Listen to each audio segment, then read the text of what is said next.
Good evening, everybody. Welcome back to another Chart Nerd TA video. Today we're going to be covering Chainlink. The ticker is Link against USD on the weekly time frame.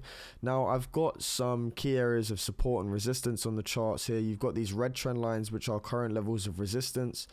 So that's this descending trend line coming down on our heads here, and you've also got this previous level of support that we lost and have continuously been hitting our heads on as resistance now since June, and that currently sits at a price of around $9. I would say around the $9 mark, $9.50 mark is where Chainlink keeps hitting its head, and you can see we've got this green level of support here at $5.30, which is our June low and our current key support zone. And then, you know, I think what's potentially occurring here is you could say that we're sort of coiling up, I think, working towards this crossroads here, and potentially we may come up into this trend line of resistance. And I think a key decision will be made for Link, because you've got this descending resistance that we haven't actually back tested since January of 2022, so you know, well on over a year now. And I think that what we're doing is sort of coiling our way and working our way slowly back up to this resistance point, where you're going to get a crossroads, okay, because you've got this key resistance here between $9 and $9.50, and again that $9.50 mark, if we do sort of hold this level of support and run up to this for a fifth time now, could act again as resistance. And potentially we either see a pullback at this point, I think, back down to a key level of support, or we get the breakout, hold this $9 range that we've been having as resistance for so long. If we can break above this trend line and hold this trend line as support, I think that's your continuation, your signal to go long here for Link. And obviously, you know, we've got to look at both scenarios. If we do come up to this crossroads and actually get rejected by this trend line and come down for support, I think here would be a great area again to potentially look for some sort of relief, whether it's the bottom at this point. If Chainlink does retrace to these lows and fails to hold $5.30, again, I've got this green area of support here, which I'm looking for Chainlink to, I think this would offer a key. I think this would it'd scare the hell out of people, because you'd be losing this low that you've been holding since June. But if we did get this continuous rally into this crossroads point and actually get rejected and come back for a larger correction, and we lost this $5.30, and it would be ultimate fear, ultimate depression in the market, and everyone would be thinking, you know, oh gosh, Chainlink's lost this lows, where's it going to?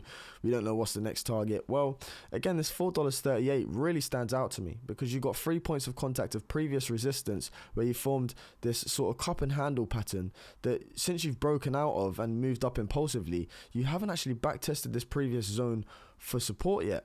So it does look like potentially, if we fail to break out of this box and we do lose this support here, if we lose this $5.30 support for Link and get rejected at this point and come down and lose this, I do think potentially what we're looking for is a last sort of, from here again, I think it would be about 30-40% crash, wouldn't it? About a 42% crash, you'd be coming down to about $4.30. But it wouldn't surprise me, because you've got these previous areas of previous resistance. As I've said, you've broken out, and since then you haven't come back to this area for support. So you've had this large impulsive wave, and right now I think you're working correctively back down to this potential target.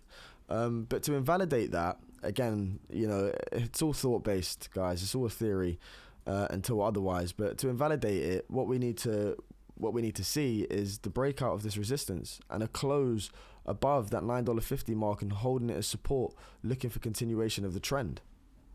At the same time, if we did sort of come up to this crossroads and then come back for an area of support and hold this $5.30, another possibility, I think I mentioned in my last Chainlink video, is the fact that you could have some sort of triple bottom on the cards here, where you come down for a final low and you're actually just building up this larger base over time. And what could happen at this point, if that is the case, is you could see Chainlink sort of come up, get rejected, come down for support, and actually start breaking above this trend line. Okay, if you start doing something like that, where we run into the crossroad point, $9.50 resistance again, come back to support, forming this triple bottom pattern here, and hold $5.30 and break this resistance, I do think that's a confirmation signal that potentially you have got that triple bottom, and that's where and you've broken this descending resistance. I think that's where you could confirm Chainlink would potentially look to go long again. But that $9.50 range would be our potential target, $9 range of resistance moving forward. Again, so we could literally just be stretching out here and sort of in this range, forming this bottom structure. But I think once you actually start to tackle above this trend line here, this descending level of resistance here for Chainlink, I think that's a good indication. Okay, and getting back above this descending resistance, I think that's a good indication that you are maybe potentially at that point going to come up and actually break through this $9.50, and we've just been forming some structural base here over time. So this red descending line of resistance here, I think, is a very key indicator to us moving forward, because we are sort of slowly chopping up towards that point, and whenever we do break that, and depending whether we come down to this low first or we just come down to $5.30 and then break it, okay, either one of those is a possible scenario. Then we can get the confirmation, okay, we're looking to come back up to this $9, $10 range. If we can break above that after breaking the red trend line, maybe this somewhere along the line of later 2023 is where we're going to see Chainlink start to explode, okay, coming into 2024. So I do think that's also a potential scenario. But it's literally all about this range of support and resistance right now. Okay, if you lose support of this $5.30, I would go short to this $4.30 right here. Okay, back on this previous resistance that we haven't backtested as support. Okay, or if you start to break out above this descending resistance line and above this horizontal level of resistance that we've been running into since June of $9.50 and hold it as support, then I think you can confirm that you're going long. Okay, so it's all about support and resistance right now on the weekly time frame. Zoom out, get a bigger perspective. Break this resistance, confirmation of a long. Okay, come down and lose this support, confirmation of a short. Okay, it's literally that simple. Okay, so trade on confirmation of losing support and resistance. One more thing I wanted to point out, and why this area I think is a pivotal area for Chainlink to find support, is because if we zoom out a little bit further here and we take everything off of the chart, so keep this $4.30 in mind right now, okay, $4.30. So we're going to go from Chainlink's all-time high to back down to its all-time low. And if we are going through one sort of massive hiatus wave back down for support, you can see currently what's occurring here is we've actually lost the 382 and are hovering around the medium between that and the 050. Okay, so we're literally hovering around the medium range.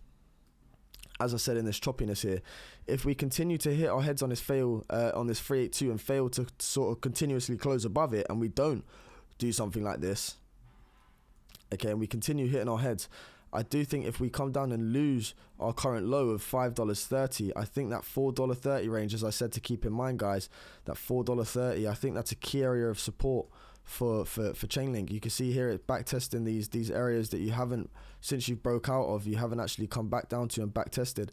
So is that where Chainlink's potentially looking to get to? Who knows? It's a very large possibility. Again, you've got this descending resistance on our heads. I think over time, potentially, if we fail to break above this 382 and sort of hodl our way over to this area, we have to hold this $5.30, because if not, I think if we lose that, we're going to come down to the 050, okay, that $4.30 mark first before attempting to break this red trend line. Okay, it's all about when it breaks this red trend line, I think, in my opinion, guys. Okay, so you're coming up to this crossroads, you're sort of drawing up to this point here where you're looking for something to happen. If you fail to break resistance, you could potentially go short, lose that $5.30, come down to the $4.30, charge the batteries. At this point, I think this is where you could get the breakout of this red trend line and reattack the $7 mark there, which is the 382 for Chainlink. So again, we trade on confirmation, but this 050 does, or from this high retracing to this low, you know, this sort of key area of support here, I think, is where potentially we could see Chainlink get to, only if we lose the June lows. Okay, so trade on confirmation, lose the June lows. I think $4.30 is your answer.